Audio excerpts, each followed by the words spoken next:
Hi ಎಲ್ರಿಗೂ ನಮಸ್ತೆ. ನಾನು ಇಂಚರ ಪ್ರವೀಣ್ ಕುಮಾರ್.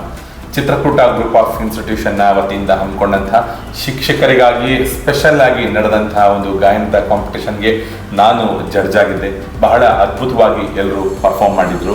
ನಮಸ್ಕಾರ, ನಾನು ಶೈಲಜಾ. ನಾನು ಕೂಡ ಒಬ್ಬಳು ಜಡ್ಜ್ ಆಗಿ ಈ ಕಾಂಪಿಟೇಷನ್ ಅಲ್ಲಿ ಇದ್ದೆ. ಅದ್ರ ಬಗ್ಗೆ ಬಹಳ ಖುಷಿ ಇದೆ. ಎಲ್ಲರೂ ಬಹಳ ಚೆನ್ನಾಗಿ ಹಾಡಿದ್ರು. ಎಲ್ಲ ಟೀಚರ್ಸ್ಗಳು ತುಂಬಾ ಅದ್ಭುತವಾಗಿ ಹಾಡಿದ್ರು. ನಮಸ್ಕಾರ, ನಾನು ಮಹೇಶ್ ಪ್ರಿಯದರ್ಶನ್. ಕಾಂಪಿಟೇಷನ್ನಲ್ಲಿ ಹಾಡೋದಂತೂ ಮುಗೀತು, ಆದರೆ ರಿಸಲ್ಟ್ಸಿಗೆ ಎಲ್ಲರೂ ವೆಯ್ಟ್ ಮಾಡ್ತಿದ್ದೀರಲ್ವ. ಆಗಸ್ಟ್ 10ಕ್ಕೆ ರಿಸಲ್ಟ್ಸ್ ಹೊರಗೆ ಬರುತ್ತೆ. ನಾವಂತೂ ಕಾತುರರಾಗಿದ್ದೀವಿ. ನೀವು ಅಲ್ವಾ? ಎಲ್ಲ ಸ್ಪರ್ಧಿಗಳಿಗೂ ಆಲ್ ದಿ ಬೆಸ್ಟ್.